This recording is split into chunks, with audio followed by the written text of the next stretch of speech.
안녕하세요. 자, 이번 시간 이제 분계 이어서 갑니다. 분계 전 시간에 분계했죠. 여기가 이제 회계에서 기초의 가장 중요한 이제 파트이기 때문에 시간이 좀 길어졌어요. 자, 결론은 계정 과목. 그래서 계정 과목이 2강, 3강이었나요? 2강, 3강의 자산부채 자본 계정 과목, 또 수익과 비용 계정 과목을 먼저 수시로 자꾸 봐야 돼. 한 번에 못 외워요. 물론 머리 좋으신 분은 한 번에 외우겠지만 저같이 머리 안 좋은 사람은 두 번, 세 번, 10번 봐야 돼요. 자, 계정 과목에 오시고 그 다음에 어느 변에 적을까는 거래입할 요소. 우리 회계 약속, 자산은 차변, 부채 자본 대변, 비용 차변, 수익 대변이었었죠. 지금 제가 중국말 하는 거 아니죠.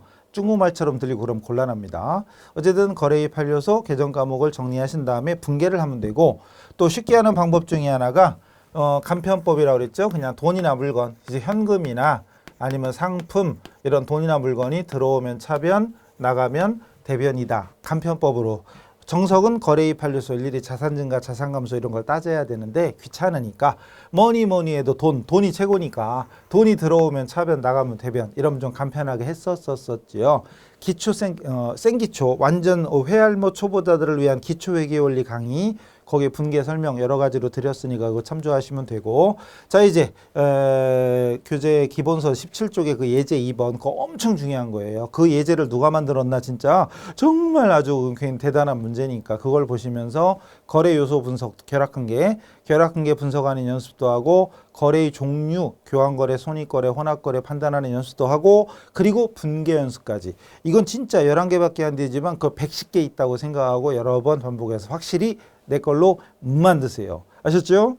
파이팅! 네. 자, 그 다음에 이제 선물로 드렸던 그 예제 3번 선물로 드렸지만 그렇다고 완전히 넘어가기는 그래서 제가 몇 개만 풀어드리려고요. 자, 그 중에 쫙 보시면 아마 그 예제 2번에 있는 거랑 예제 3번에 있는 것 중에 상당수 앞에 몇 개는 금액만 다르지 내용이 똑같을 거예요, 아마도. 그러니까 혼자 풀 수 있을 건데 그 중에 이제 조금 다른 것들을 먼저 풀어 드릴게요. 그 중에 2번 혼자 풀었는데 맞았다. 그럼 잘한 거고요. 모르겠다. 그럼 처음에는 모르는 게 당연한 겁니다. 그러니까 모르는 대로 승질내지 말고 머리카락 쥐어뜯지 말고 그냥 넘어가요. 모르는 대로 넘어가도 돼요. 일단 진도 쭉쭉 빼세요. 그냥 진도 쭉쭉 따라오세요. 그냥 다 못 알아듣는 게 있으면 당연한 거예요. 안 배운 사람이 어떻게 다 알아들어. 이상한 거지 그게. 배운 사람은 물론 상관없지만 안 배운 사람은 중간중간 펑크가 날 수밖에 없으니까 그냥 오세요. 쭉쭉 오세요.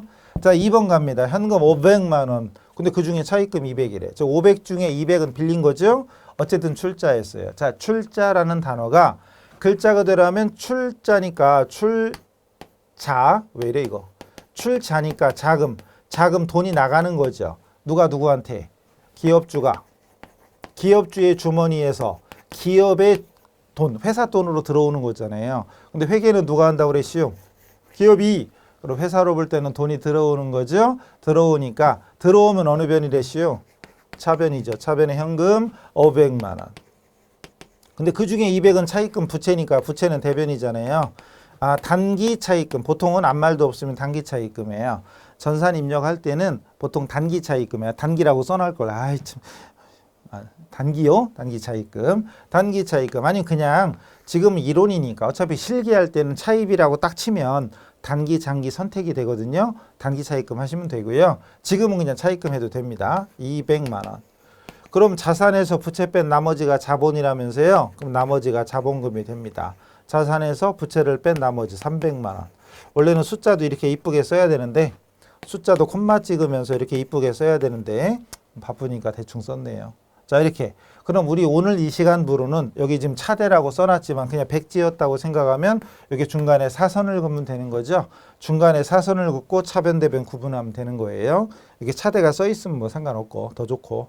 어쨌든 이렇게 분계 딱 보자마자 현금 500만 원 들어왔고 차입금 돈 빌렸나? 자본금 써 있네. 자본금 써 있다는 얘기는 회사를 처음 설립할 때 출자했구나. 이렇게 우리가 내용 해석이 되는 거고요. 쭉 건너뛰어서 나머지 3, 4, 5, 6 이런 것들은 예제 2번하고 거의 똑같으니까 혼자 하실 수 있으리라 믿고요. 쭉 넘어가서 그거 말고도 사실은 어음 15번, 16번 이런 것들은 어음 거래니까 어음 거래는 제가 분계로는 안 해드렸지만 어쨌든 이거 할 수 있을 거고, 아니면 생기초 회계 원리. 생기초에 보면 거기 어음 거래도 있죠. 아마 이런 거 한번 확인하시면 됩니다. 도저히 모르겠다. 두 번, 세 번 봐도 모르겠다. 그러면 게시판 질문 남기시면 아시죠? 제가 하루에도 10번씩 들어와서 답변 남기니까 하시고 대신 진짜 생판 처음에서 하자마자 딱 보니까 모르겠어. 그럼 질문. 그건 아니에요. 사실은 제가 답변하기 싫어서가 아니라 한 번 했는데 내용을 다 알 수가 없다고 당연한 건데 그걸 질문한다. 근데 문제는 답변을 드린다고 이해하냐? 못 하거든요. 기본 아직 실력이 안 돼 있으니까. 그러니까 일단은 진도 진행하고 2바퀴째 돌고 3바퀴째 가는데도 모르겠다 그러면 그때 질문하셔야지. 답변 딱 드리면 아 그렇게 되는 거지. 한 번 딱 보자마자 모르겠다 질문 답변도 모르겠어. 계속 반복이죠. 또 모르겠어. 계속 몰라. 그 의미가 없어요. 그래서 그거는 처음 하시는 분은 무조건 모른다고 무조건 질문하기보다는 왜 그런지 다시 한번 생각. 근데 모르겠다. 그럼 체크하고 지나가요. 그러다가 이해독 하잖아요. 그럼 예를 들어서 내가 이걸 몰랐다고 체크한 부분이 이해독 하다 보면 내가 이걸 왜 모른다고 체크해놨지? 당연한 건데. 이럴 때가 있어요. 그런 게 많아요. 그러니까 처음에는 모르는 게 당연하다 생각하시고 빨리 넘어가면 돼. 그래서 오매감의 경험을 하다 보면 이제 알게 되는 거죠. 자, 처음부터 무조건 100% 알려고 하지 마세요. 자, 넘어가서 20번으로 갑니다. 20번 같으니 현대상사의 주식을 100장 단기 매매를 목적으로 주당 한 장당 10,000원씩 구입 샀어요. 그 대금은 수표 발행했다네. 자, 수표 발행하려고 하는 예금이 무슨 예금이었죠? 당조예금이었죠. 그 결론은 수표 발행하여 이 소리 나오면 무조건 우리는 대변에 당조예금 쓰면 되는 거죠. 한 장당 10,000원에 샀는데 100주 샀으니까 100만 원이겠죠. 100만 원. 콤마 쓰면서 숫자도 원래는 이쁘게 써야 돼. 이렇게 원래는. 그 다음에 단기 투자 목적으로 주식을 샀을 때 쓰는 말이 뭐였지요? 단기 매매 증권이었지요. 단기 매매 증권. 지금은 이렇게 손으로 다 쓰는 거고요. 나중에 실기할 때는 전산 프로그램에 입력해 주는 거예요. 차변에 단기 매매 증권 100만 원, 대변에 당조예금 100만 원 입력해 주는 겁니다. 근데 중요한 건 답은 문제에 안 써 있어. 문제만 써 있지. 그러니까 이 문제를 분개를 할 줄 알아야 입력이 되는 거죠. 입력 테스트가 아니에요. 분개를 할 줄 알아야 돼. 그래서 어떤 사람은 이 분개를 할 줄 알면 맞추는 거고 모르면 틀리는 거지. 그럼 이론이냐 실무냐? 이론이죠. 그죠? 이론을 알아야 실무가 되는 거예요. 실무만 한다면 되는 게 아니란 말이요. 자, 21번 갑니다. 소유하고 있던 현대상사 주식 100주 중에 50주. 이 100주 중에 50주를 원가 10,000원이었죠. 사온 금액이 10,000원이었잖아요. 원가. 근데 이걸 12,000원에 처분 팔았어요. 대금은 현금으로 받았대. 뭐니 해도 돈이 최고다. 현금으로 받았으니까 돈이 들어온다. 들어오면 차변에 현금. 그리고 내가 가지고 있던 주식을 팔았으니까 단기 매매 증권이 없어지죠. 나가죠. 반대쪽으로 역분계. 단기 매매 증권 단매라고 쓸게요. 이때 이건 설명드린 건 아닌데요. 나중에 설명드릴 거예요. 나갈 때 금액을 일단 원가로 적어야 돼요. 50주를 샀었는데 한 장에 10,000원씩이잖아요. 그럼 50만 원 적어야 돼. 50만 원 적고 자 팔았는데 현금 받았는데 들어온 돈은 12,000원씩이죠. 50주에 12,000원씩이면 60만 원 들어온 거예요. 그럼 결론은 50만 원에 사왔던 거를 60만 원에 팔았다는 얘기니까 결론은 이익이다.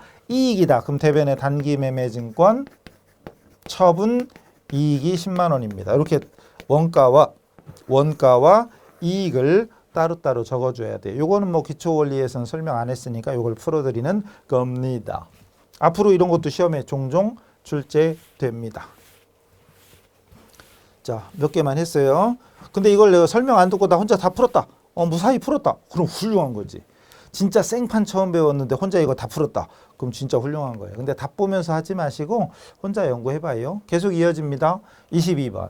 20번에서 연결되는 거예요. 현대상사 주식 나머지 50주. 주당 한 장에 10,000원짜리. 근데 이번에는 9,000원씩 팔았대요. 처분.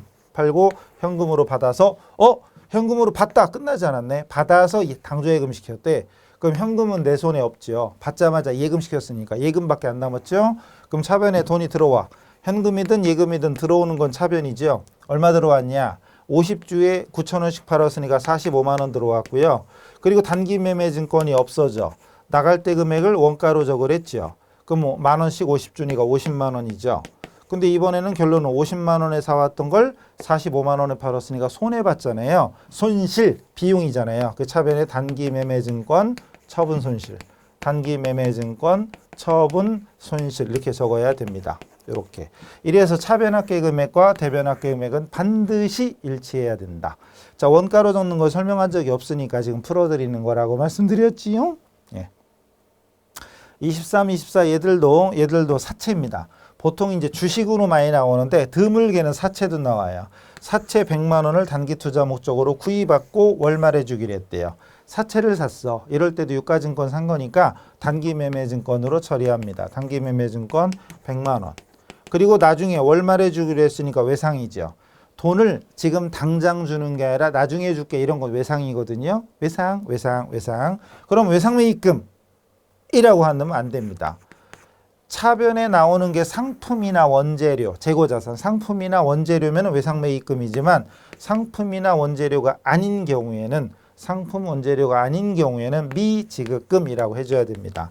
실무 우리 시험에서도 이거를 외상매입금 적었다 그럼 당연히 무조건 틀리는 거예요. 14. 소지하고 있던 엑스터시 주식회사 발행의 사채, 요거 얘기하는 거죠. 사채 100만 원짜리를 120만 원에 매각 팔고 대금은 월말에 받기로 했다. 외상으로 한 거죠. 외상매출금. 아니죠. 그죠? 일단 단기매매증권을 팔았으니까 단기매매증권이 없어지고 장부금액, 장부상에 적혀있던 금액, 즉 원가예요. 원가 100만 원, 원가라고도 하고요. 원가가 곧 장부에 적혀있던 금액이니까 장부가라고도 합니다. 앞으로 하다 보면 계속 새로운 말이 나올 수밖에 없죠. 그리고 모든 공부가 그렇듯 매 시간마다 새로운 게 나오지요. 얼마나 기대돼요? 매일 새로운 게 나와. 기대되지요? 뭐가 나올까? 어쨌든 원가로 적습니다. 장부가 100만 원. 근데 120만 원에 팔았잖아요. 나중에 받기로 했죠? 외상매출금이 아니고 미수금. 상품을 팔거나 제품 파는 게 아니니까 미수금 적어야 돼요. 외상매출금 적으면 안 돼요. 미수금 120만 원. 그러면은 100만 원짜리를 120만 원에 팔았으니까 나머지는 이익이죠. 단기 매매증권 처분 이익 20만 원 이런 식으로. 그리고 반드시 이렇게 차변합계 금액과 대변합계 금액은 똑같이 만들어야지. 만약에 차대변이 안 맞는 상태로 끝났다. 그럼 틀린 거예요. 큰일 납니다. 아주 큰일 납니다. 그래서 지금 앞에서 기초원리 얘기해서 설명이 안 됐던 부분 위주로 이렇게 풀어드리고 있고 뭐 이렇게 어렵거나 그런 건 아니지만 앞으로 여러분이 좀 복잡하게 느낄 수도 있어요. 자, 그 다음 이거 했네. 이거는 진짜 나중에 시험장에서도 많이 만날 거예요. 시험장에서도. 물론 뒤에서 또 합니다. 뒤에 또 나와요. 또 나오는데 여기다 미리 했어. 어쨌든 이 부분은 진짜 시험 문제에서도 자주 만날 거예요. 진짜 자주 만날 거예요. 여러분 시험 볼 때 시험장에서 만날 수도 있어요. 잘 보세요. 상품 250만 원을 주문했대요. 주문. 자, 여기서 끊자. 그럼 상품을 주문하다. 회계상 거래단이다? 아니면이다 그래야죠. 아니죠. 아닙니다. 그런데 계약금을 현금으로 지급했다. 돈이 나갔죠. 돈이 왔다 갔다 하는 건 당연히 거래죠. 돈 나갔잖아요. 나가면 대변. 30만 원 나갔죠. 주문한 건 분개할 필요 없어요. 주문하다 그럼 기록할 필요 없어요. 왜? 주문하는 자체로는 재산 변동이 없으니까 안 적는 거예요. 그 대신 돈 나간 건 해야지. 이렇게 물건을 받기 전에 돈을 미리 줬을 때 쓰는 말이 뭐더라? 그게 선급금입니다. 그게 바로 선급금입니다. 콤마 찍어가면서 제대로 쓰시고요. 선급금. 돈은 나갔고 선급금이라는 자산, 채권이 증가. 즉 계약금 줬으니까 물건을 받을 권리가 생겼잖아요. 채권입니다. 이어집니다. 위 25번에서 주문했던 상품 250만 원이 도착돼서 인수. 물건을 받는 게 인수잖아요. 상품을 받은 거야. 주문했던 상품을 받아서 도착, 인수했어요. 그러면서 계약금을 뺀 나머지 금액은 외상으로 했답니다. 어쨌든 상품을 받았으니까 상품이 들어오지요. 들어오면 차변의 상품이고 250만 원이 들어옵니다. 근데 외상으로 샀잖아요. 외상매입금이죠. 그럼 외상매입금인데 외상매입금이 250만 원일까요? 아니죠. 왜? 아까 계약금 일부 줬잖아요. 미리. 그러니까 결론은 외상매입금 250이 아니라 220이죠.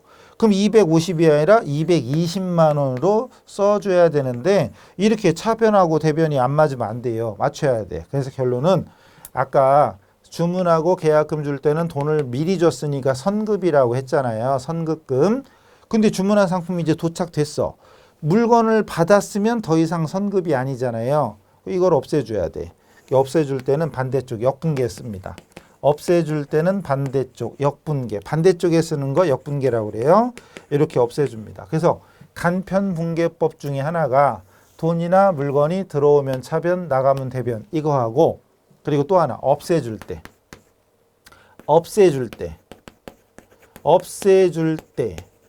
소멸시킬 때, 차감할 때, 제거할 때, 뭐 어퍼치나 매치나 다 비슷한 말이죠.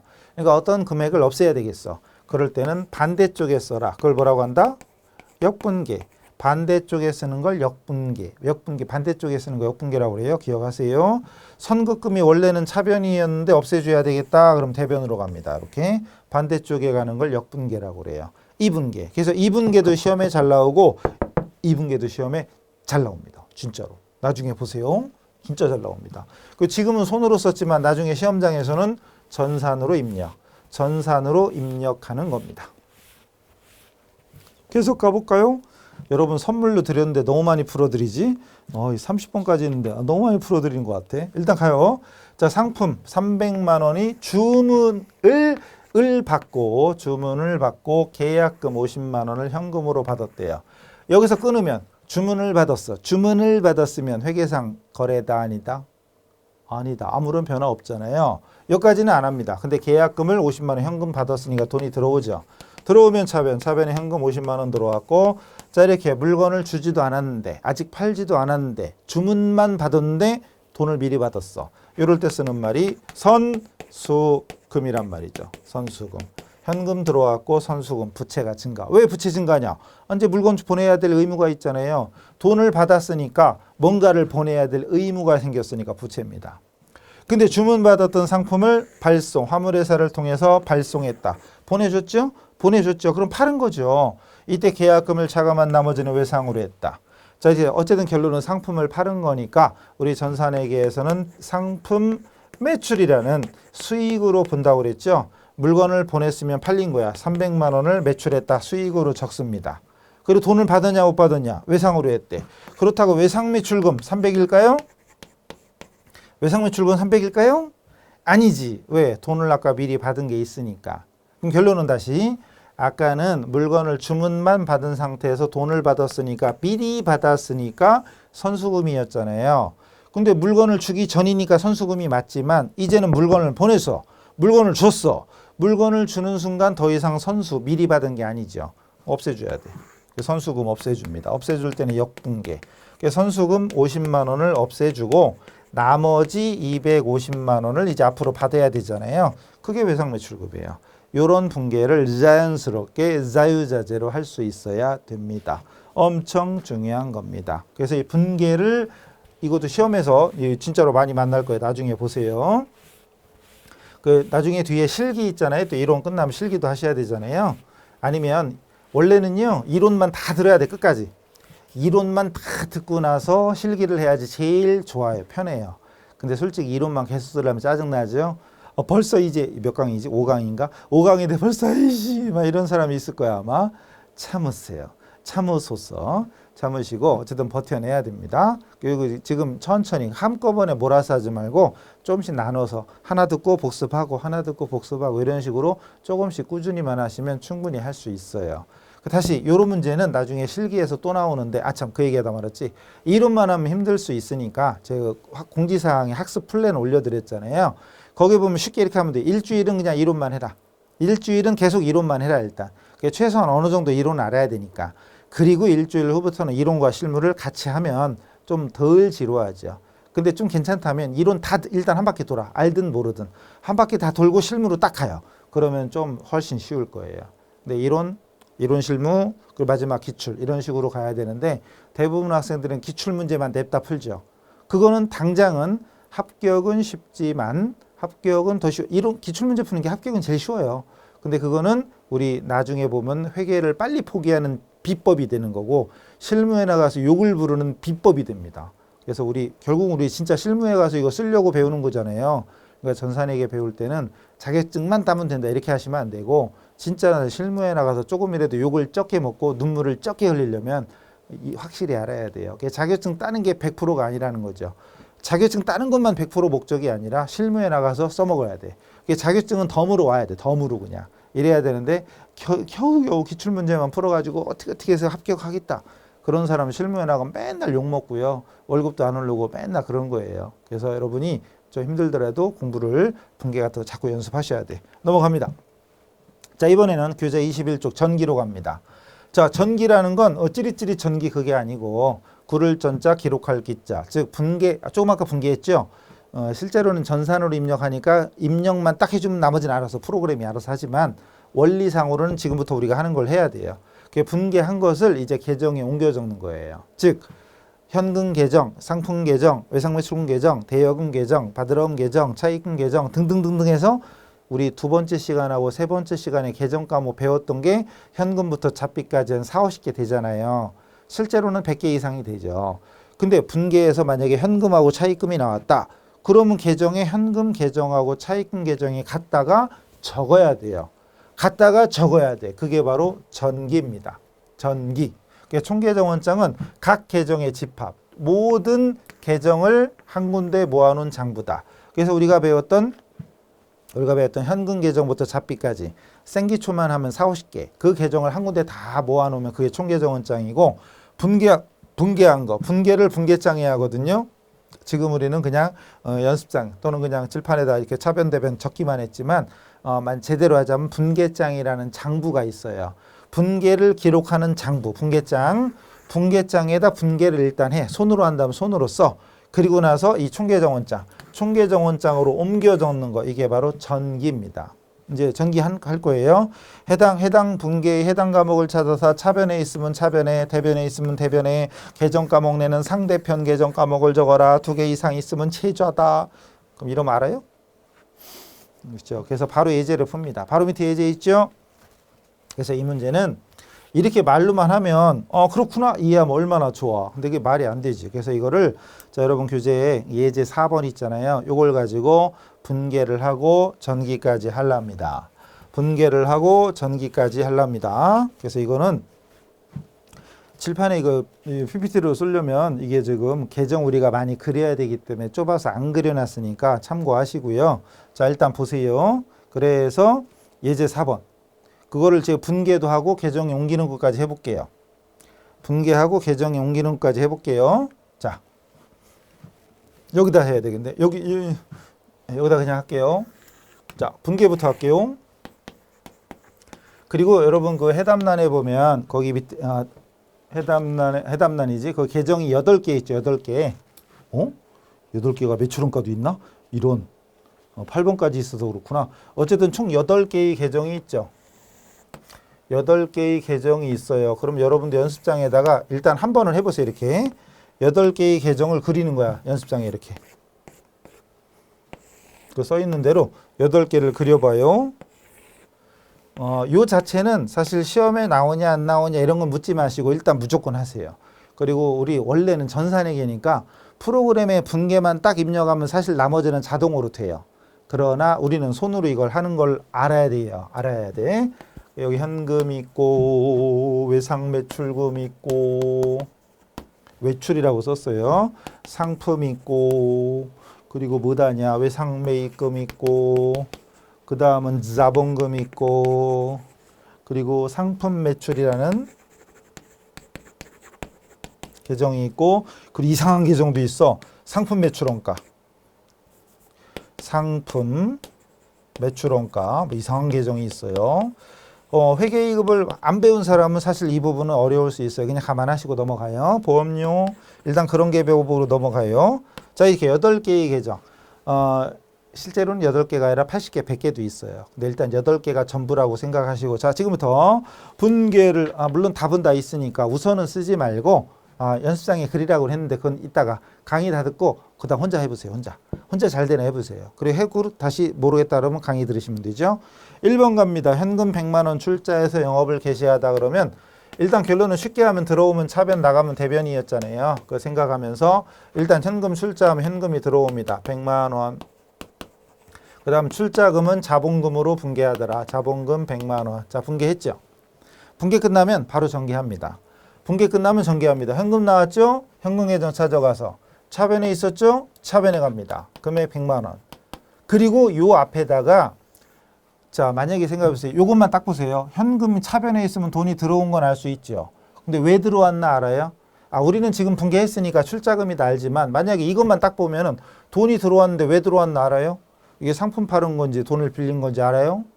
모르죠. 모르니까 여기다 뭔가를 써요. 그때 바로 현금 있던 반대쪽에 보면 자본금이라고 써 있잖아요.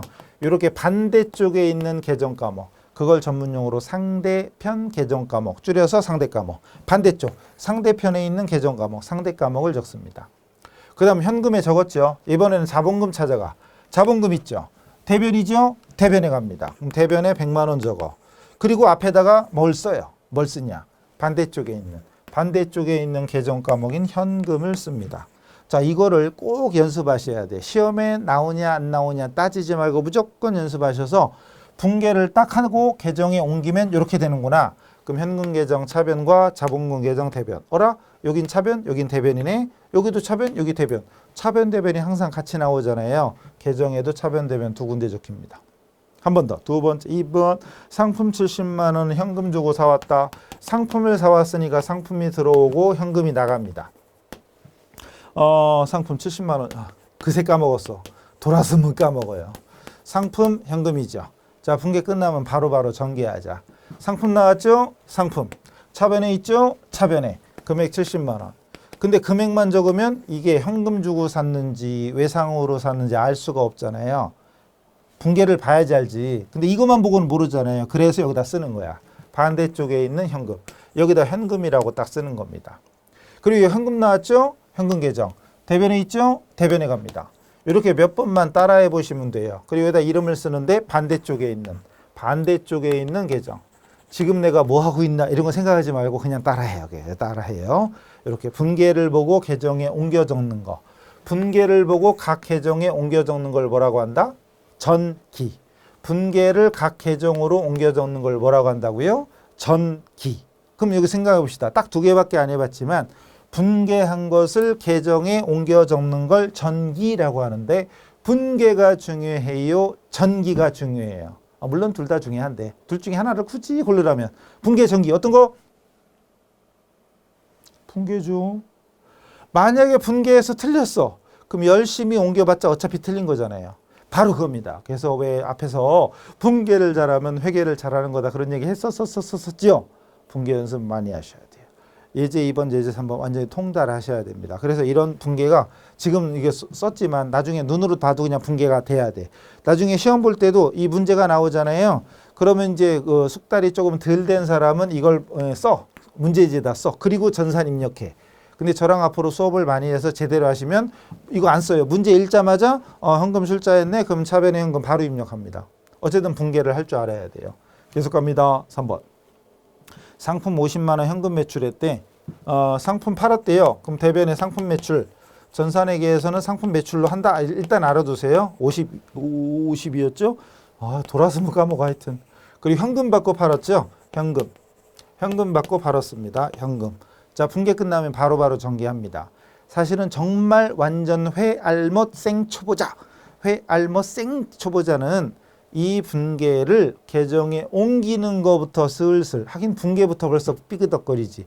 분개에서 삐그덕 소리 나고 전기하는 거에서 조금 멍 때리다가 이제 그 다음이 또 기다려요. 다음 시간에 뭐가 기다려요. 그거 하면 벙 뜨죠.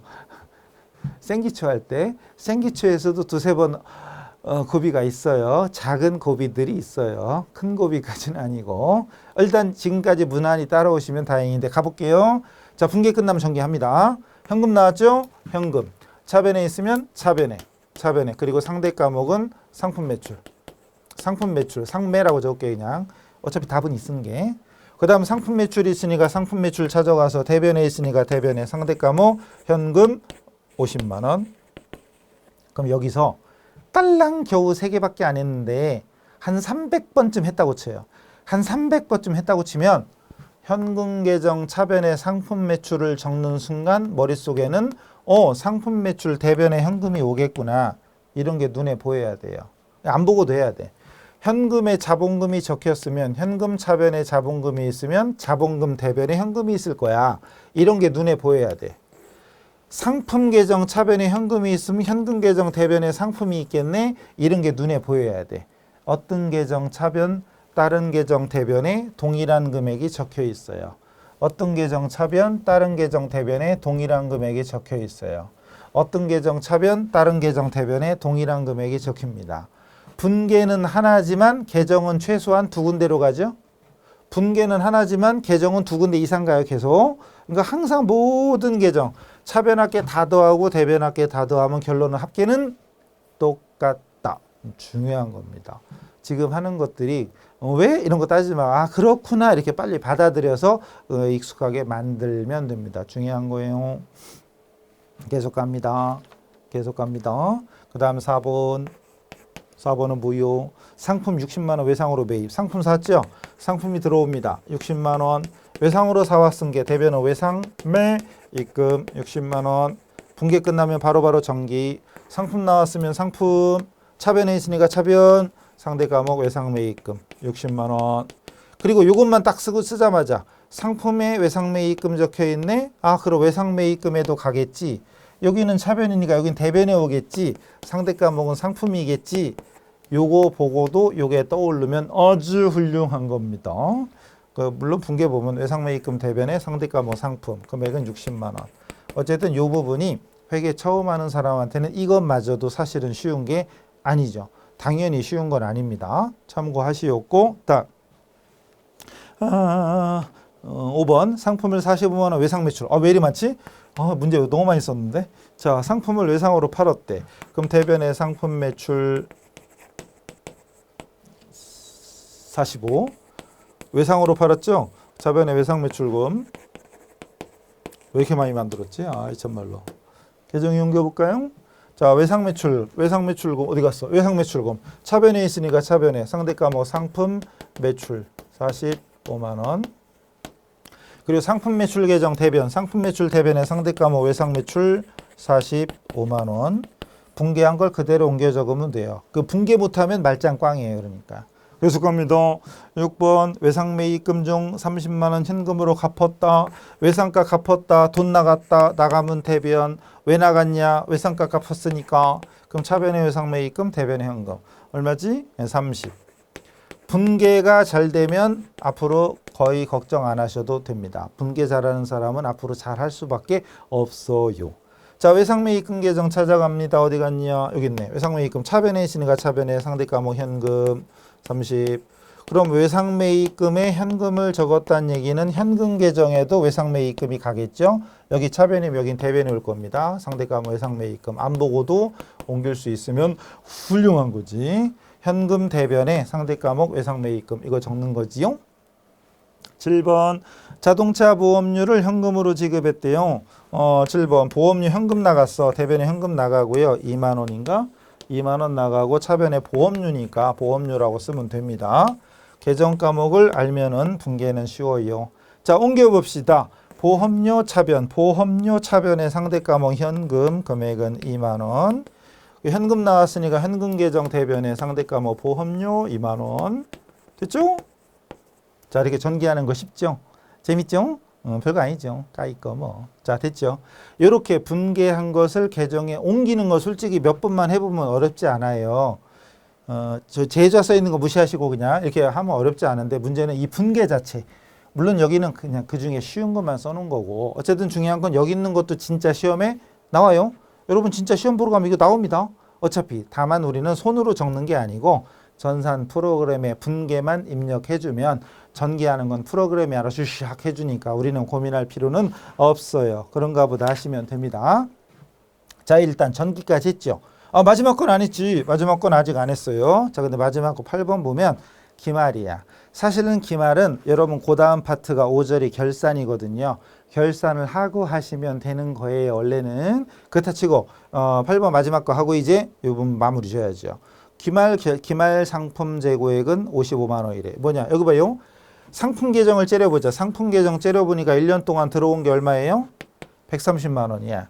1년 동안 들어온 게 130만 원인데 오늘이 기말이에요. 창고로 갔어. 재고. 남아있는 거. 기말 상품 재고. 창고에 남아있는 거. 기말 창고에 가서 조사해 봤더니 55만 원이래. 가서 봐. 1년에 얼마치 들어왔죠? 130만 원. 130만 원 들어왔는데 55만 원 남았대. 그럼 나머지 어디 갔을까? 훔쳐갔겠지. 그럼 안 되지. 팔렸겠죠. 그죠? 팔렸겠지. 그러면 예전에는 이게 진짜 중요한 분계였는데 요즘 이거 신경 쓰지 마세요. 그냥 대충 듣기만 하세요. 어쨌든 130만 원어치 들어왔는데 마지막 날 창고에 가서 보니까 55만 원밖에 안 남았다. 그럼 130에서 55 빼면 얼마예요? 75? 75만 원만큼 팔렸다는 얘기죠. 그럼 상품이 없어졌어. 어디 왜 없어졌냐? 팔렸으니까. 그럼 그만큼을 상품 매출원가라고 합니다. 그만큼을 상품 매출원가라고 합니다.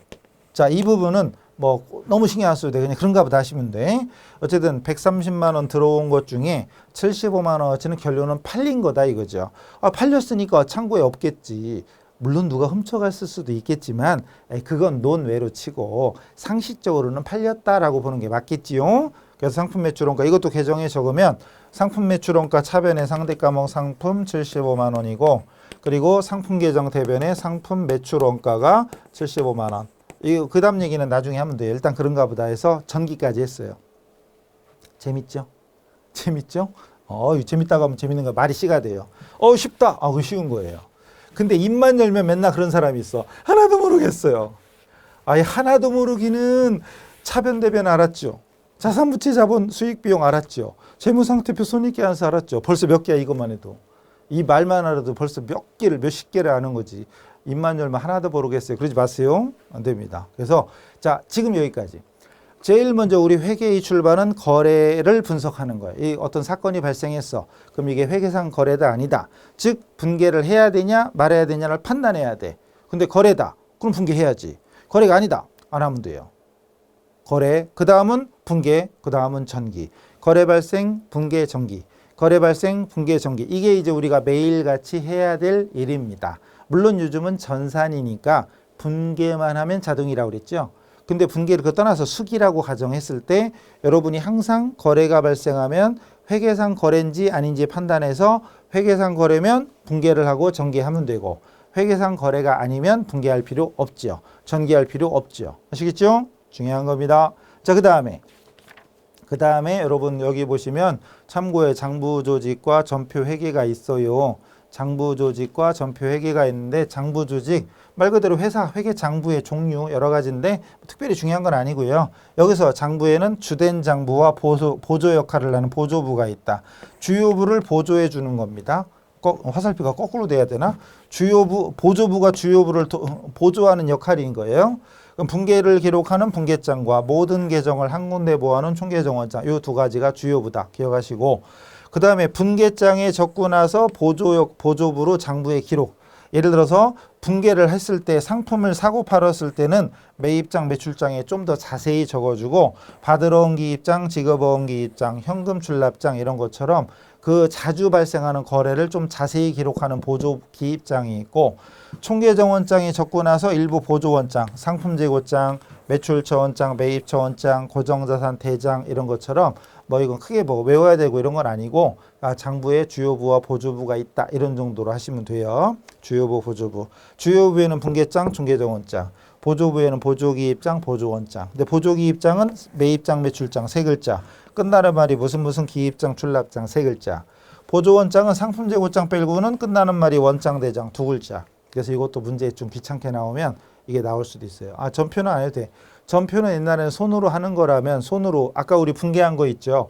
분계를 하나하나 기록하는 종이 쪼가리 그게 바로 전표인데 우리는 전산이니까 나중에 프로그램 실무 시간에 보면 전표 입력이 있어요. 거기다 직접 입력하면 돼요. 그래가지고 장부의 체계 이런 게 있다 정도만 하시면 됩니다. 자, 그래서 생기초 중에 제일 기본적으로 해야 될 중요한 절차가 회계상 거래의 판단, 분계, 전기. 이거를 매일같이 수십 건씩 수백 건씩은 아니고 수십 건씩 하는 거죠. 물론 하루에 하나밖에 발생 안 할 수도 있지만 어쨌든 분계 전기 이게 기본이고요. 자, 이제 다음 시간에는 드디어 생기초 원리의 마지막 결산이라는 걸 합니다. 그럼 생기초 원리가 끝나는 거예요. 그럼 하나의 과정이 끝난 거예요, 사실은. 다음 시간까지 하면. 그럼 그리고 나서는 그 다음부터는 이제 그 원리에서 조금 더 내용이 조금씩 더 많아지고 복잡해지고 그런 거지 기본 원리는 다 배우는 겁니다. 기본 원리는 거의 다 끝난 거예요. 거래, 분계, 전기 그리고 결산까지 하면 생기초 원리가 끝납니다. 자, 여기까지 버티셨으면 거의 앞으로 이제 가능성 높은 거니까 마저 버티세요. 자, 다음 시간에 또 뭐가 있나 기대하면서 다음 시간에 뵙겠습니다. 수고하셨습니다.